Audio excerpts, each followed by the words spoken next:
Welcome, everybody. I'm Lynn Castle, Executive Director.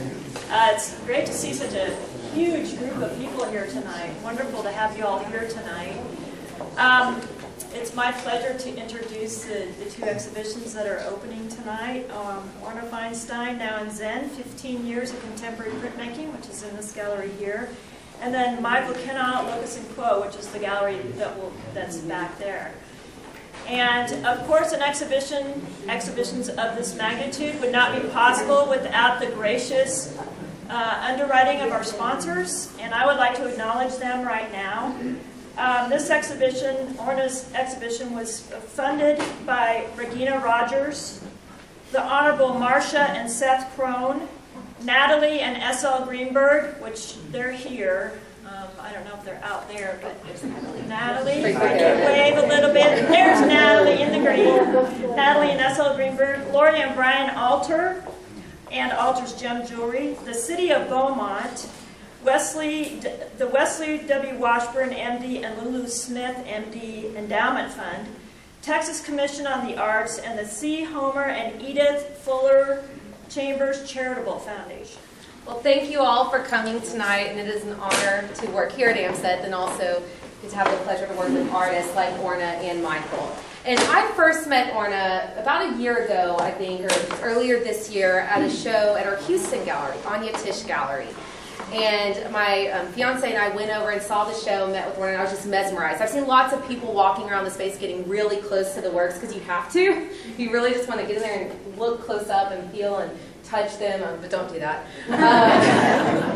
But it was wonderful to meet Orna that night. I got so excited about her exhibition, and while I was there, we saw a version of this installation in this back room over here. It was smaller in scale, and I told Orna right then, we have to do something like this at AMSET. I could just see it in my head, and she worked with me and helped this come to fruition. It was amazing to get to work with her throughout this process.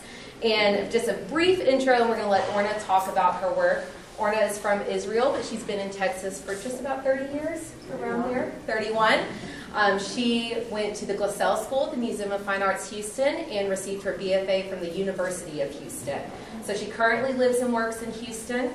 She's represented by many galleries. In Houston, she's with Anya Tisch Gallery, and Anya is here. There, right there, right there, I can see there. And then Troy with Kaniva Art Gallery is here as well, out of Austin. And I know he's here, but right over there. And then also up in Dallas with Craighead Green Gallery. They cannot be here tonight unless they're hiding as well, but they cannot be here tonight. But she's well represented throughout the state. And you can find on her gallery guide over there, those are free for you to take, her very ambitious track record of exhibitions and collections. And we are honored to have her here tonight. So Orna, I'm going to let you take it away. And we will have questions and answers after her talk here, so. Those of you who need to sit, now's the time. Here, up here. Chairs, and those in the back, there's a small space here. So first of all, thank you, Sarah, and thank you, Lynn, for hosting this exhibition. It's hung beautifully, absolutely. I also want to thank my gallerist, Anya Tisch, who took me on first semester at Glassell. When I just printed a dozen of them and showed it to her, she was so enthusiastic about it, and we have a great relationship for 14 years, I believe. And I want to thank my new gallerist, Troy Kempa from Austin, whom I'll be working from now on in Austin. I also want to thank the underwriters who supported this exhibition with their financial support. I also want to thank Clint Willauer, who has seen me growing throughout my career. He gave me my first museum show back in 2003. He lured me into numerous exhibitions. He awarded me prizes and awards. He wrote an essay about my work for this Now in Zen exhibition, and I can't even think of how many more things he has done throughout my career. Thank you so much. And he was also awarded this year with the Lifetime Achievement Award, which is way deserved by him.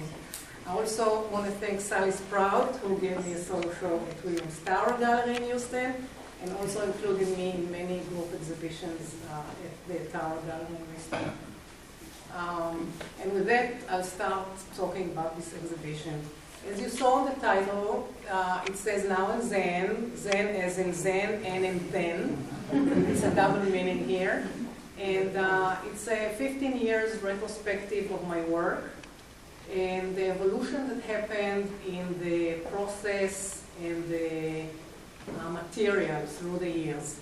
The subject matter of the work is the tree trunk, and it has been that subject matter for approximately 18 years. The first work I've done is the little drawing behind you, right there. And it was a theme that attracted me back in '97, and I started making a lot of drawings on this theme. At some point, one of my teachers at LaSalle decided to introduce me to printmaking, which I totally resisted because I was not attracted to tools and machines and acids and stuff. And I didn't want to repeat my imagery because I like one-of-a-kind works. That's the excitement of the work, to create one-of-a-kind. So I resisted it for years, and then in '99 I was tempted to go in, and that was the beginning of my career as a, print artist. And from there, and then everything just went through an evolution of its own. So I started to print the Ring series, which is represented by 6 of the colorful prints back there.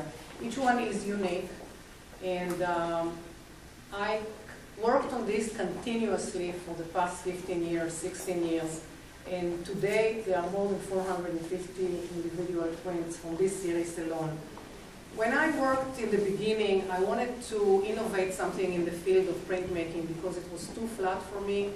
And I said, I want to invent something here. It's very hard to print something and create 3D out of it because each print goes under 600 pounds of pressure, and obviously it has to be paper or fabric, something very thin. So working with the Ring series, I started to print on fabric, and then another fabric, and then I started to layer the work, and then I made this series of works where I print on fabrics and on paper, and I stitch it together, and I create some depth of about ½ inch. And also it created some slight movement. I felt there is potential going in that way, and I started to print on numerous surfaces that are non-traditional in printmaking. I worked on boards, which a sample of it is over here. And after printing on that, I printed on plexiglass. So the good thing about plexiglass is that it's transparent. So when you do layers, you can see the layers underneath. So in the beginning, I started with one plexi, which you see the installation in the front by the title of the show.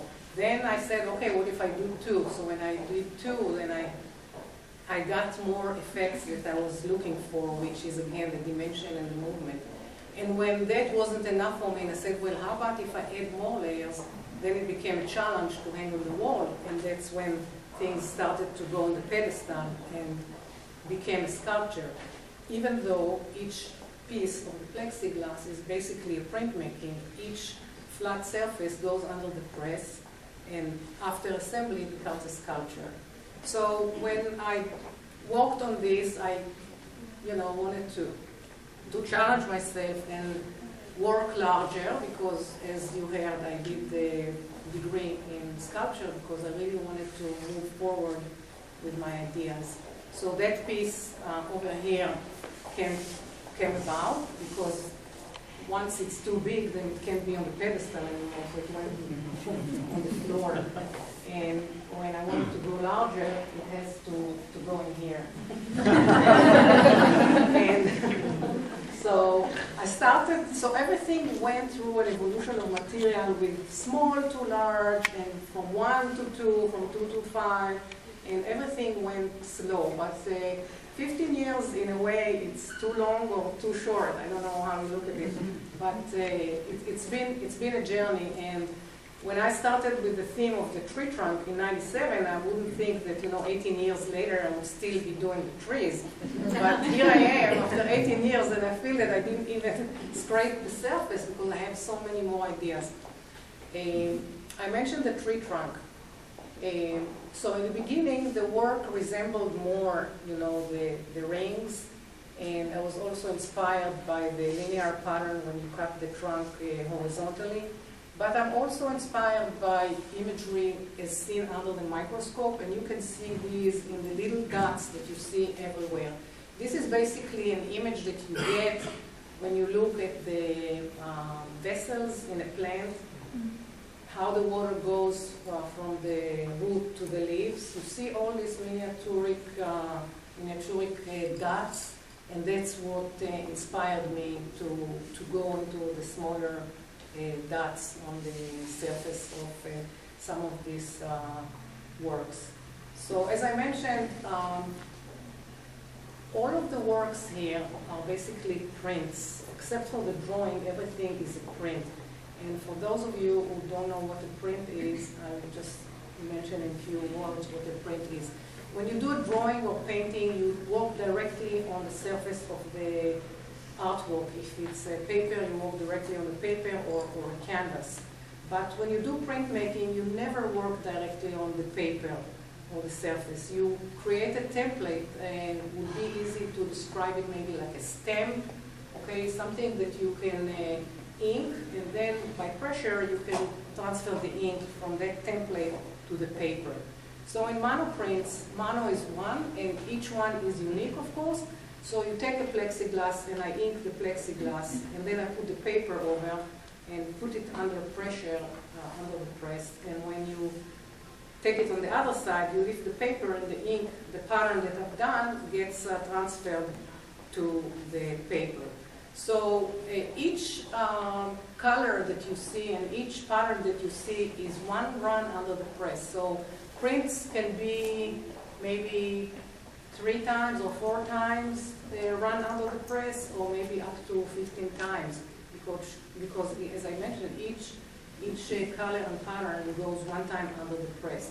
So when the ink gets transferred to the paper, there's nothing on the plexi, so I cannot repeat it. I have to re-ink and redo the pattern, the color, whatever, and print again. So because of that technique, and I let each print dry before I move to the next color, I have a lot of work that's in process or progress, and it sits and waits until it's turned. So when people ask how long does it take to make a print, I don't know, because I never start work from the beginning to end. So like a drawing, you start and finish. But here I can work on 100, 150 works at the same time, and each piece is, a different stage, waiting for the next layer until it's done. Also want to mention that this exhibition Now and Then is a traveling retrospective. It started last year in September at the Museum of Southwest Texas in Midland, and then traveled to Galveston Art Center. So that was my second exhibition at Galveston Art Center, and moved to the Geometric and Muddy Art Museum in Dallas, to Davis Gallery in Austin, and to this museum. And there is some more interest, so probably we'll travel some more next year. So thank you very much for coming, and I'm happy to answer questions.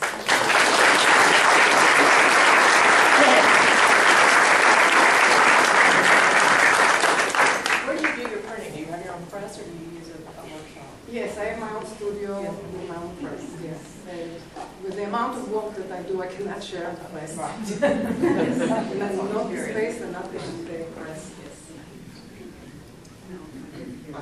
Yes. The work, of course, parallels for those of us who collect Latin American works with Carlos Cruz Diaz, and even some of the work that was going on in Israel at the same time between the optic arts, and they were experimenting with that layering. But what you've done is really, really refined. It's particularly nice walking through and unexpected. You look at one thing from a distance, and when you get up, you have a whole different experience. So I like the way you process the layers. Thank you. It's interesting that you mentioned Carlos Cruz Diaz, because he had a major exhibition in Houston, and a lot of people were not aware about geometric, optical art, and all this movement. And all of a sudden, people see this and say, "Oh, Carlos Cruz." So no, I'm familiar with this movement from many, many years ago. I grew up in Israel, and I know Yaakov Agam, and I know Victor Vasarely which have been of influence to me from a very early age. But I could have done this work many years ago, but that's not what I was after. What happened was that, as I mentioned, I wanted to discover something. It's like I reinvented the wheel because I needed to. I wanted to go and add dimension and movement to something that's still and flat. So the solution was to go in this direction, layer by layer, step by step, small to large, and that's the end result. But I may belong to that movement, but I think that the aesthetics and the way that I'm coming to these effects are different, very different, because each one is one of a kind, where the other artists are doing multiples, so that's already something that's very different. And other issues of optical material, and so it's similar but very different at the same time. Yeah. Yes? You talked about how you started small and you've gotten bigger to the full size of a room. Do you have plans for something? Yes. But I will not share it with you because I don't want to be under pressure. I will tell you, when Orna says that she always has a lot of projects going, she really means that. The other day, I was laughing about this, I think last night, thinking about it. We were working on her install, and Orna graciously came in and helped us put up the installation. And I was getting ready to throw away a piece of scrap plastic, and she grabbed it. She was like, "No, I can use that." She's like, "I've got a project going that I'm useful for." Circle, right? Yeah, it was. So she is constantly working, a million steps ahead of the rest of us. So. All right, well, Orna will be here after our gallery talks have concluded, and she'll be here for the rest of the evening to talk and meet with you, and you'll have more time to view your work. But now we're going to